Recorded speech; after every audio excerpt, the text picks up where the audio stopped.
signs off, and I'm like, oh my goodness. Yes. It So, still was, so, yeah, a blessing. Yeah. so you're a professor at Finley, Yeah. teach in business. Is that right? I do. I teach some marketing classes, some operations, and then an occasional leadership class. Yes. Well, that's great. How long have you been doing that? I've been there since 2004. And I can honestly say I love my work and I love the students. It's wonderful being in higher education. Well, that is absolutely great. Any thoughts about the traditional question? What are you going to do with the money? Anybody? You've thought about that at all? A little bit. I think it's going to take going to an accountant and probably a financial planner and some other things. Family, some grandkids will have their college fund paid for, and just looking at some things that we have a real passion for in the community as well to help. Well, that's great. I'm sure the parents of the upcoming college kids were probably almost as pleased as you were last night. So they Yes. had to be excited about that. Well, we'll come back to you. The news media will have some questions, I suspect. Okay. And so let's go to Sean. Sean down in Cincinnati area. Sean, you're there with your mom, Lena. Ah, yes. Yeah. Yes. Good morning, everyone. Good Very morning. Mhm. Sean, you just graduated from high school, is that right? Yep, that is right. Just graduated about a month ago. And where did you go? Where did you graduate? I went to Corning High School. And you're a baseball player, I see. And Yeah, I'm a baseball and hockey player. And what are you on, a traveling team this summer, or what do you? Yeah, we're a travel team. We're going all over the states, everywhere, and I have a couple games here next week, and it's excited to go. Great. So what position do you play? I play second, short, and outfield. And you told me you also, in the past, have played hockey, ice hockey. Is that right? Yeah, yeah. I would usually play forward. I've been playing hockey like my whole life, and I just love hockey now. Well, how'd you get into hockey? My dad just he signed me up when I was like 5. He was watching like the USA Olympics or something like that, and then he just put me on the ice, and we just went from there, and I got better and better, and here I am. Well, that's great. That is great. So you and I talked a little bit last night with my wife, Fran. You thinking about college? Haven't made any decisions yet? Kind of where are you on that? I haven't made any decisions yet. I'm uncommitted. I'm glad I am. I'm definitely gonna look at some good schools now that I have this opportunity, and I'm excited to see what I'll come up with. Well, that's good luck on that. My wife Fran and I and our kids have been through that a number of times. She and I have been through it a number of times with our 8 kids and grandkids who've also been going to college. So it's quite an experience, and a lot of great schools in Ohio. So good luck on your search. So how did you find out last night? Who told you? I actually got done with baseball, and then my dad actually gave me a call, and I thought it might have been a prank because this did not feel real. And he's like, government line called us and everything, and then I called my mom, and she was like all jumping and crying and everything, and so I pulled in to the parking lot, and then I gave you a call, and it just felt real now. So Lena, what did you think? I have no words. I'm just so thankful. It's a blessing to have this opportunity for my son. I was praying for that, and just came true. Well, when you and I and Fran talked last night, I think you were more excited than anyone. Yes, absolutely. Yes, I've been waiting for this day. So that is great. So Thank you. one other child in the family, is that right? You guys have Yes. My daughter, she's 4 years old. She's my beautiful girl. Her name is Camila. Well, very, very good. Very good. Well, it's exciting. We'll be back with you guys in just a minute. I'm going to say a few things and we'll go and open it up for the press. So thank you very, very much. Thank you. Well, today I'm wearing a Cleveland Cavs tie to wish the Cavs luck in another big upcoming drawing, and that is the NBA Draft Lottery, which takes place Tuesday, the day before we announced our final Vax-a-Million winners. The Cavs have certainly, throughout this pandemic, been great community partners, and we thank them very much for that. They've helped promote the COVID-19 vaccine, including ticket deals for those who have been vaccinated and other things. Since 2000, no NBA team has won the NBA Draft Lottery more than the Cavs have. So we wish them luck in hopefully winning the rights to the top pick in the next NBA draft. So 2 big drawings next week. NBA coming up. That's exciting. And the Ohio Vax-a-Million. We've wrapped up and wrapping up the Wolstein Center. Very, very successful. Want to kind of recap that. Approximately 258,000 vaccinations were administered over the 12-week period that the clinic operated at Cleveland State University's Wolstein Center. A lot of people made this happen. I just want to thank all of them. Across the entirety of the clinic, nearly 50% of those vaccinated reported as living in high social vulnerability zip codes. And if you look only at the last 6 weeks of the clinic, that number was 68%. So that was one of the goals. We're very happy about that. Big, big undertaking. Took over 700 people who worked at the site over the course of the operations. We're very grateful to our state partners, our local partners, our federal partners, and certainly including FEMA, who ran the site and helped spread the word about the importance of vaccinations. So again, if you're not vaccinated, while that site is gone, many, many, many sites across the state of Ohio where you can go. A couple other things. As you know, we have basically lifted almost all of the orders in regard to the virus. One of the orders that we are lifting today, actually will go into effect tomorrow, is a state of emergency. State of emergency in Ohio, as I explained when we went into the state of emergency, has very, very limited meaning. In some states it means a lot of different things, but in Ohio it has a very, very narrow meaning. And one of the things, for example, is in regard to procurement and emergencies, that you don't have to go through the normal process. And so it's time for that to end as well. So that will be ending tomorrow. Just, a note to state the obvious, we still are losing people every single day to COVID. And there really is a dichotomy. There's really a fundamental difference between your safety if you're vaccinated and your safety if you're not vaccinated. On the one hand, you're safe. On the other hand, you're not. We have variants that are coming into the state. Things will continue to change. We'll have some more figures next week, but we continue to lose people who are dying every single day in Ohio because of COVID. A lot less than what it was. Hospitalizations are down, cases are down, positivity numbers are down. So we're certainly headed in the right direction. But that is being driven by the people who are vaccinated.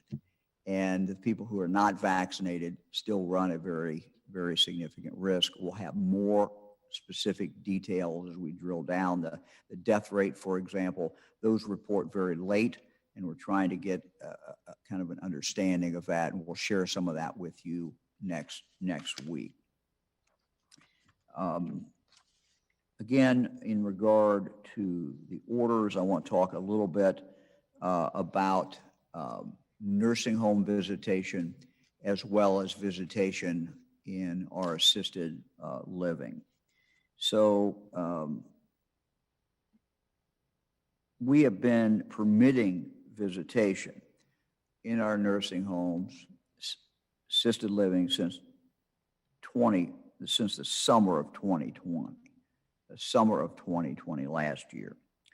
In March of this year, 2021, we required facilities to allow visitation.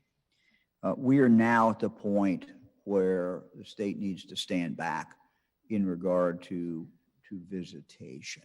But we really encourage nursing homes to allow for as much visitation as possible. And I'll talk about this in just a little bit more detail. Starting tomorrow, the state regulations describing how visits at nursing homes and assisted living should occur will be removed. For example, visits you will no longer need to schedule visits. Will no longer be a state requirement. Nor will there be a state requirement that you can only have 2 visitors at a time. So we've had few regulations left in regard to visitation in nursing homes. We're basically taking those off. Ohio nursing homes will, of course, need to continue to follow federal guidelines from the CMS. And both nursing homes and assisted living facilities will need to follow CDC guidance. So they'll continue to do that. The only thing that will remain, and I'll get into the one thing that's remaining. But so again, I think there's been a lot of confusion. We've gotten calls. People said we can only visit twice a week. That's not a regulation that we put on.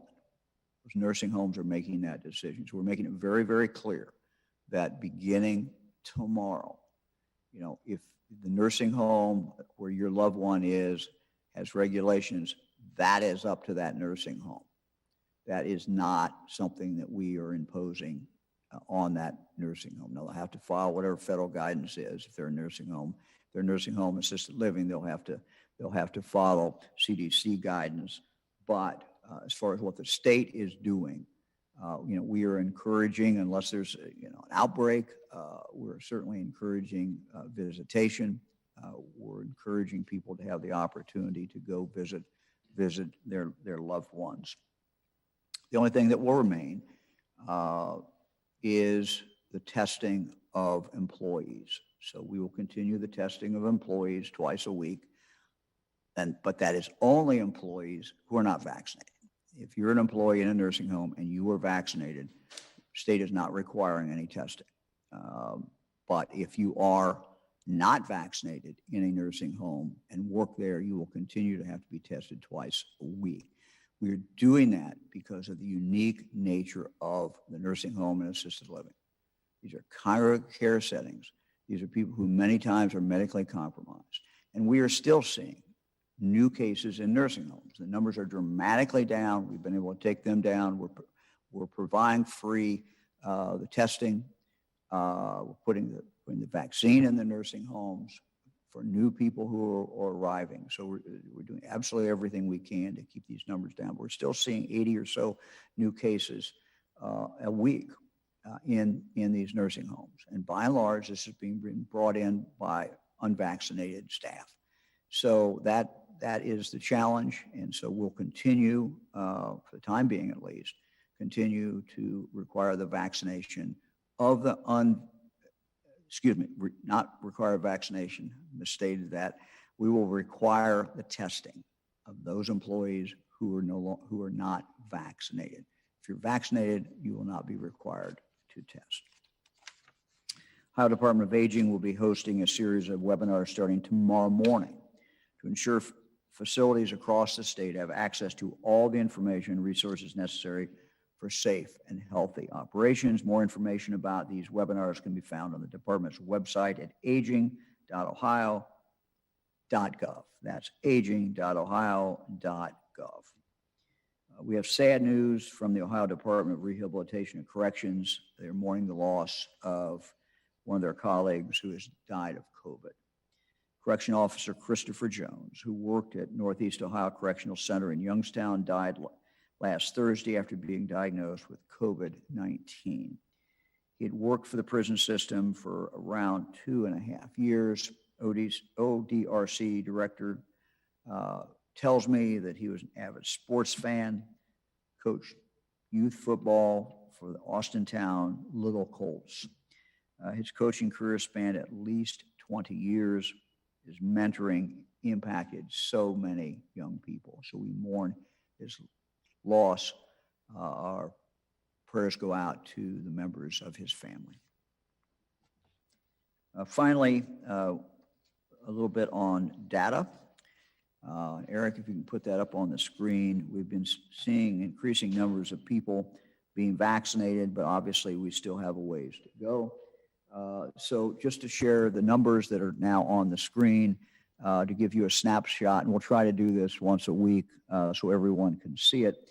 If you look at the total population of the state of Ohio, total population, we are at 46, almost 47% of that group that is now vaccinated. Now we know that some people are not even eligible to be vaccinated. If you go down and look at 12 and older, it's 54, almost 55%. And if you look at 18 and older, our data shows 57.6%. So the bottom number is what the Biden administration, the federal government is aiming for 70%. They generally are using 18 years of age and older. So our figures would show we're at 57.61% of that age group. We also think, though it's relevant, 12 and older, what those numbers are, because the information shows that those teenagers can, in fact, spread it. So we think that number is a relevant number as we go forward as well. Our numbers, I think I pointed this out before, our numbers do not include someone who spent the winter in Florida and got vaccinated in Florida, or was in Arizona in the winter and got vaccinated, and they're an Ohio resident. They're back here now. We don't include them in that number. So it would be a somewhat higher than that, nor does it include our VA system in Ohio. The VA is, I run into people, every once in a while who tell me they've been vaccinated at the VA. And so the VA is vaccinated a lot of Ohioans. Those numbers are not included in the data that I'm just showing you. So we're ready for questions. Governor, first question this morning is from Andrew Welsh-Huggins at the Associated Press. Morning, Andrew. Hi, Governor. As always, thanks for doing this. We really appreciate it. Governor, what are your thoughts on the House expulsion of Larry Householder yesterday? I know you previously said that he should resign. Was expelling him the appropriate move, and do you believe it was constitutional? Well, I have said before, as you just pointed out, that I thought he should resign. I've also said that this is a matter for a separate branch of government. Historically, Senate, historically the House, judges its own members and makes those decisions as a separate branch of government. So I respect the decision, but I'm not going to comment beyond that. I've already expressed what I felt. I felt he should have resigned, but this is a decision that was made by the House, and we should respect that decision. Next question is from Dan DeRose at WOIO in Cleveland. Good morning, sir. Morning, Dan. We're a little upset. Northeast Ohio didn't get a winner this week. First time. I'm not sure if you can fix that, but more on the vaccine numbers. Surely your office has been contacted or had conversations with the White House. President Biden has put a very full court press on that 70%. With the number you just gave us, 57% is nowhere close, and there's no way we're going to get to 70% by the 4th of July. Can you explain any conversations with the White House? Have they said what's going on? Have they offered any solutions? Well, I think that, as far as what the White House is doing, most of that, maybe all of it is public. So, Dan, I don't know that I can add anything to what you've already seen the White House is saying. We share the goal. We all want to see more people vaccinated. So, we all are on the same team in regard to the sense of we need to get more people vaccinated. I would just again point out that, we continue to see people die every day in Ohio. And I think that, there's a feeling, and Fran and I are traveling around the state quite a bit now, and it's very, very understandable. Everyone is happy summer's here. They're happy that the vaccination is here, and we're going about and living our lives. But there are really two groups of Ohioans. One of those who are vaccinated, and they are very safe.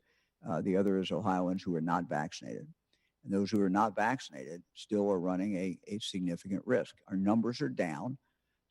They continue to trend down, but we still have the virus in Ohio.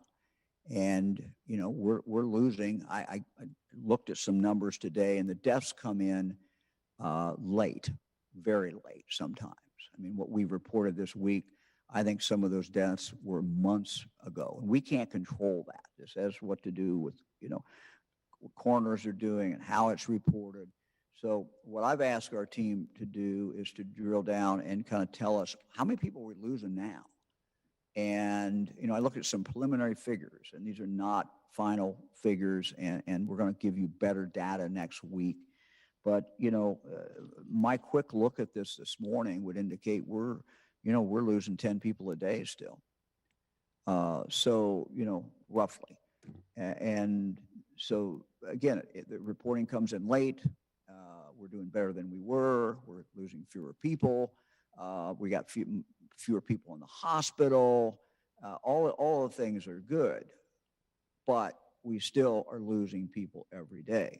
The virus is still out there. And then when we talk about the variants that, are coming into Ohio that are more contagious, this is a concern.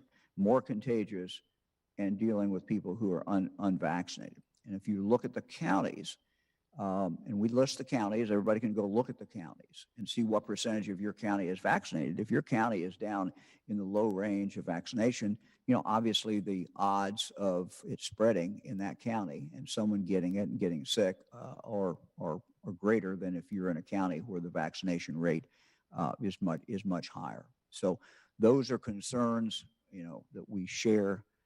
We're going to continue to work to get people vaccinated, make it available to people. We have, some more. You're going to see another ad come on TV about this in the very, very, very near future. And, we're going to continue to do everything we can to make sure that the vaccination is available to people in communities. There's been a great effort by our hospitals, great effort by our health departments who are really, really reaching out, and in some cases literally knocking on doors to do that job and make that available. So this game is not over. We're still in the game. We still got to play the game. We're ahead of the vaccine now, but we got to drive it to the ground, and the only way we do that is with the vaccine. Next question is from Danny Eldridge at Hannah News Service. Hello, Governor. Hey, Dan. So I just had a question about the state of emergency. What role does Senate Bill 22 play in your decision to remove that? And also, can you talk a little bit more about what this does? Does it affect your ability to, have the National Guard help out or address outbreaks that may happen, et cetera? Yeah, we can follow up, Danny, about everything that does, but I've gone through this with my team on numerous occasions in the last several weeks. And we've come to the conclusion that it really does not impact what we are able to do at this point in the pandemic, based on what we have to do at this point in the pandemic. I think sometimes there's a misconception about what state of emergency means in Ohio. It really is very narrow as far as what it does.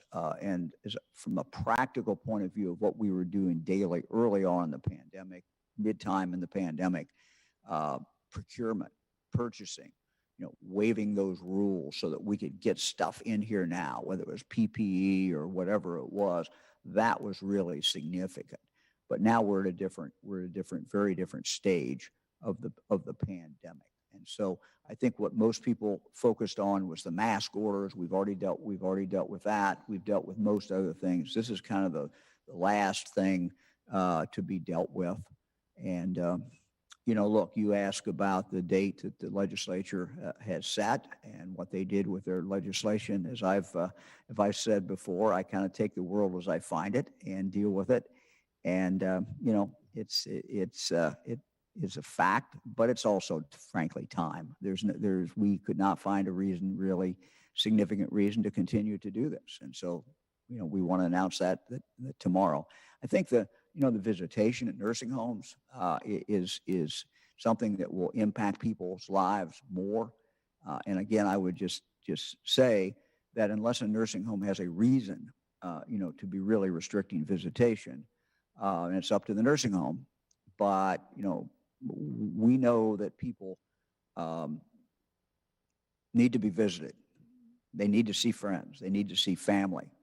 And it's time. And, we've allowed visitation for a long, long time. We've mandated visitation, in fact, for a while. We've said, how many people could do it at a time. We said it had to be a reservation be made.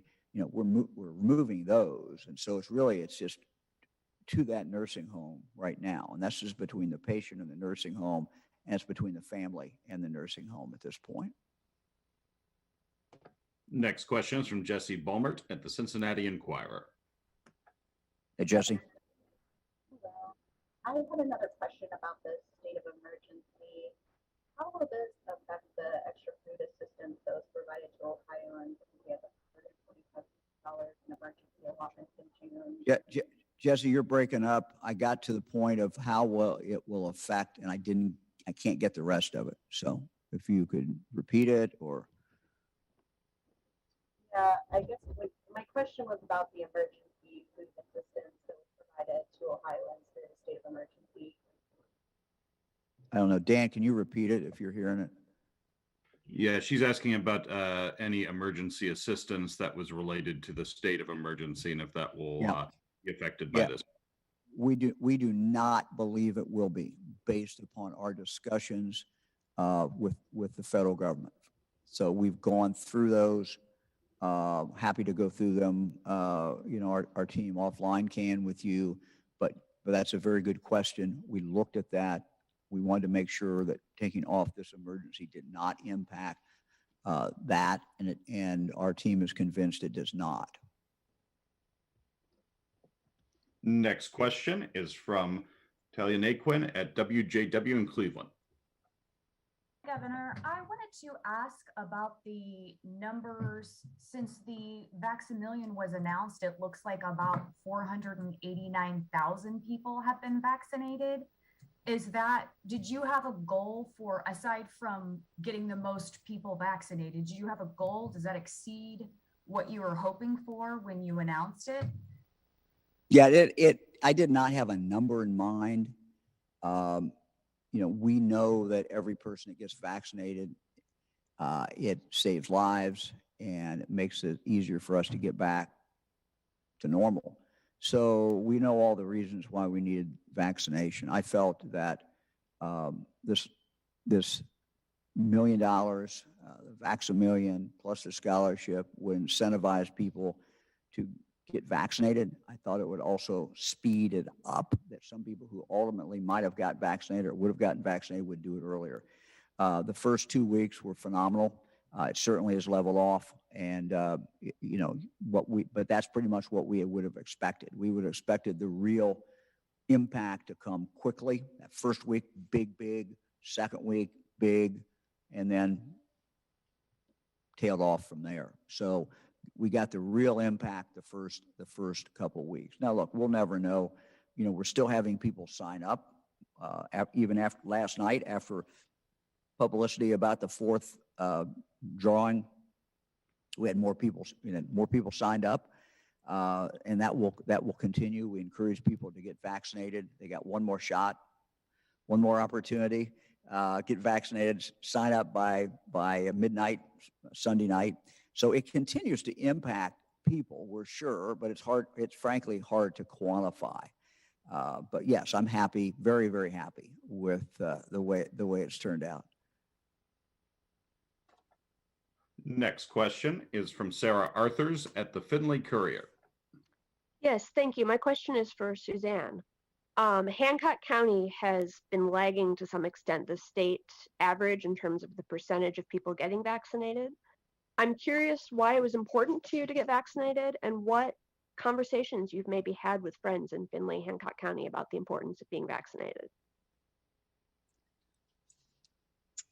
I did not have any hesitation when my age group came up to get vaccinated. I think it was for the best thing to save lives, to just kind of get our economy back. And I would encourage anybody to get vaccinated in the area. I just think it's a smart thing to do from a health perspective. Let me maybe take this chance also to give Sean and his mom, Lena, an opportunity. Did you guys have any hesitancy about getting vaccinated, and might share anything about that thought process with us? Oh, absolutely. I always knew it was the best for everyone. And I encouraged my son to do it, and just for the safety of our community, everyone. Okay. Thank you. You're welcome. Next question is from Andy Chow at Ohio Public Radio and Television. Andy. Hey, Governor. I wanted to ask you a budget question. It looks like the state might be getting more money in its budget than it originally projected.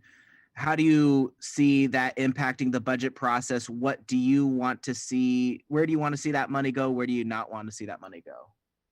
Well, I've had private discussions with the Speaker and the Senate President. They can obviously speak for themselves.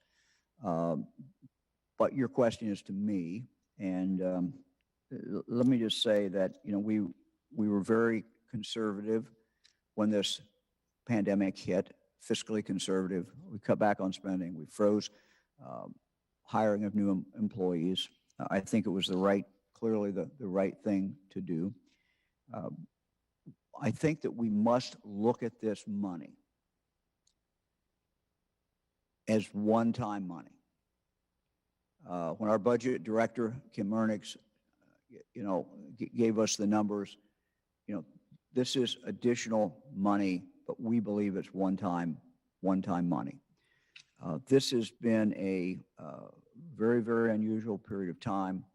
The federal government has pumped more money into Ohio's economy and every other state's economy than has ever been done before that I'm aware of. I'm not aware of any period of time when the federal government has pumped that much money into the economy in such a short period of time.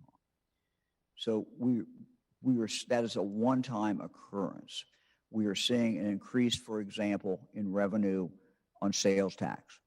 People are getting the money, they are going out and spending it. People have not been able to spend it for a while. So this big increase that we're seeing has to be looked at as one-time money.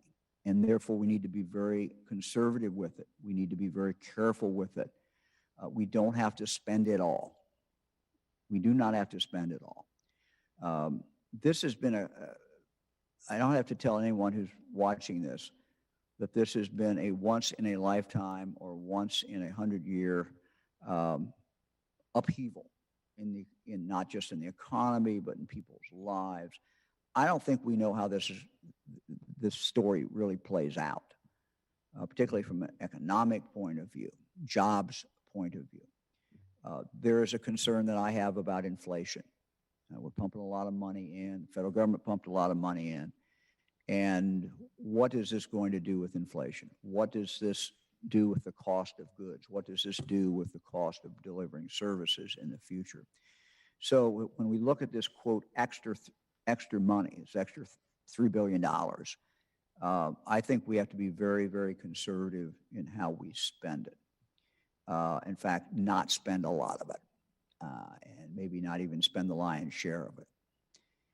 In addition to that, the money that we do spend, I think we need to look at the long-term needs of communities, the long-term needs of providing infrastructure in the state of Ohio.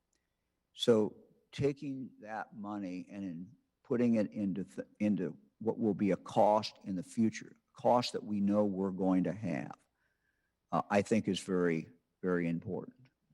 Look at our, we've done a phenomenal job in bringing back our state parks, for example, a place where so many people go to camp, so many people go to stay in cabins. We've done a good job moving it back up, but we still have a ways to go. We still have, we're still behind, and we've got to get caught up. And investing there and in other places, H2 Ohio, for example.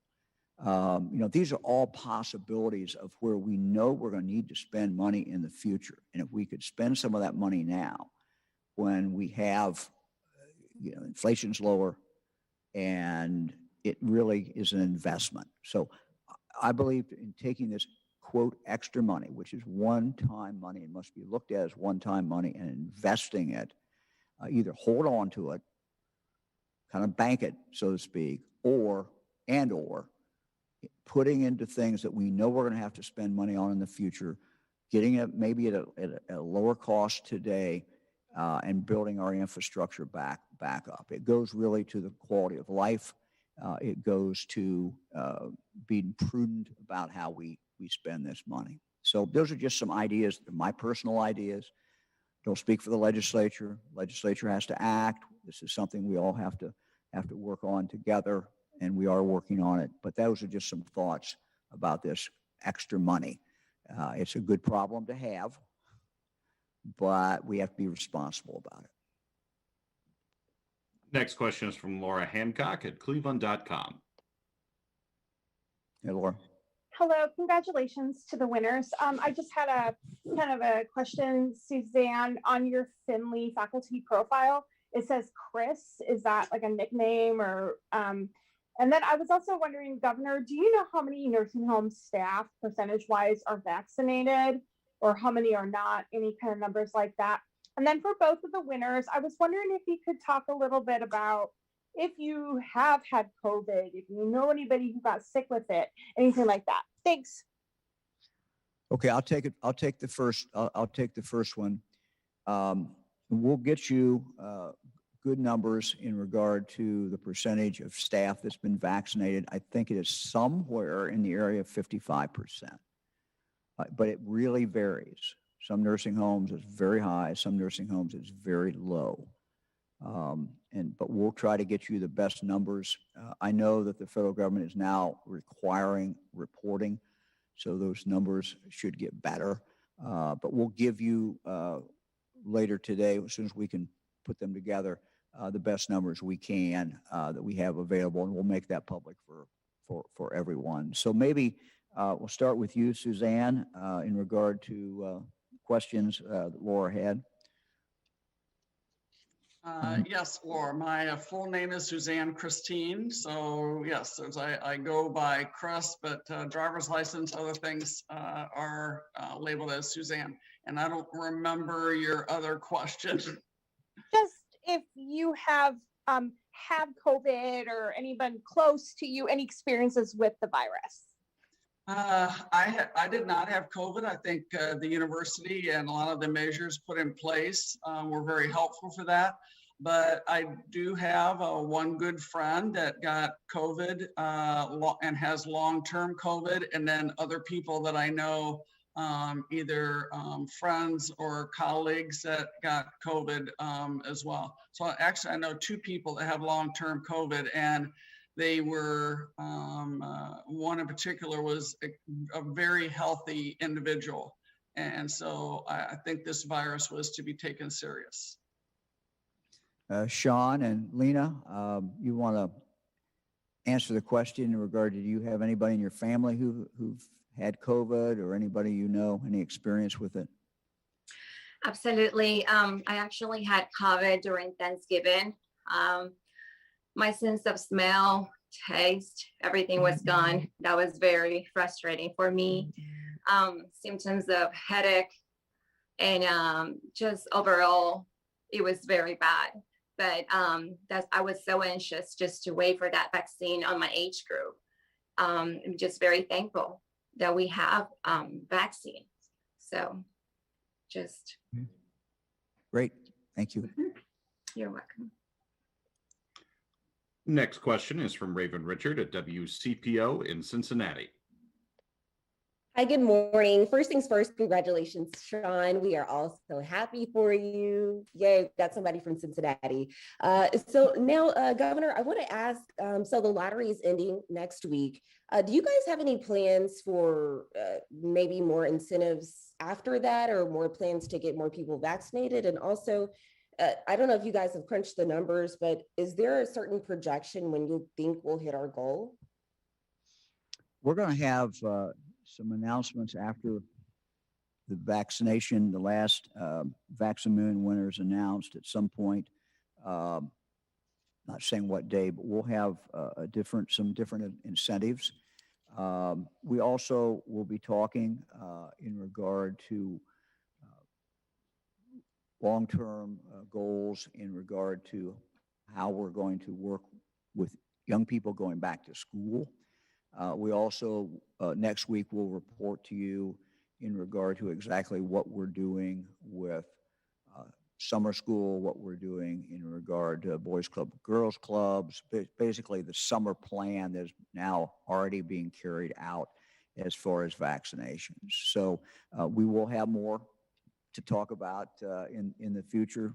We think we'll get through the Vax-a-Million, complete that next week, and then after that, at some point, we'll announce some different things that we will be doing. The main point, I guess, is that we're not done. We have to continue to work very, very hard. No TV. Good morning, Governor. Morning. Morning. Thank you for having this. And congratulations to Raven. That's the question I had, so she had a great question. Governor, my question is, do you have any idea on statistics of once this coronavirus is, behind us and, dependence on the time? I know we're talking years, but do you have any idea once it's leveled off, will it be treated like a regular illness? It will be with us, for the rest of our life. The 100 years ago, it lasted a few years, but then, people forgot about it until right now that we're, this is occurring again in a different faction. I'm not the medical expert. Dr. Vanderhoff is not on here. So that might be something that we can have Dr. Vanderhoff address with you in the next several days. The one thing that we've learned about this virus is it's tricky and it's hard to predict. And just when we think we've maybe have got it figured out and it's predictable, then we find out it's not. So I think it's, we have to simply be cautious. We have to get as many people vaccinated as we can. We know the variant is out there. Different variants are out there. We know these variants are more contagious than we have seen in the past. So, this will continue to evolve. I don't think anyone can predict where we will be in the fall, where we'll be in the winter. I'm optimistic, but no one really knows. What I think we do know, and I'm trying to stick with what I know, and that is the more people we get vaccinated, the better shot that we have, opportunity that we have moving forward. Next question is from Molly Koweek at WHIO in Dayton.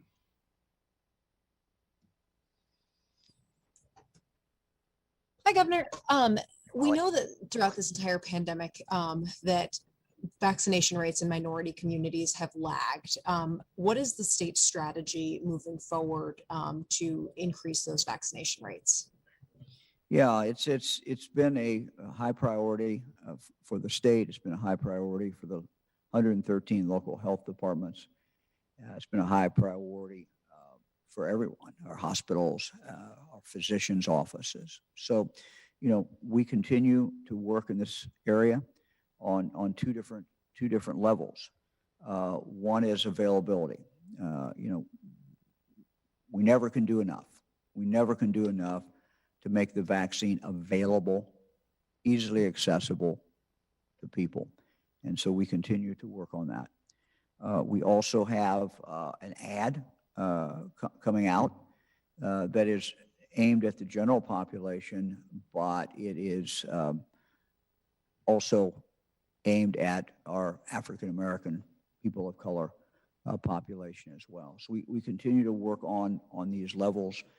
In the future, you're going to see us continue to try to address for everyone concerns that people have and try to answer those from a scientific point of view. So, you know, we have people who are not getting vaccinated. We have to make sure that it's available to them. That is what we have to start with.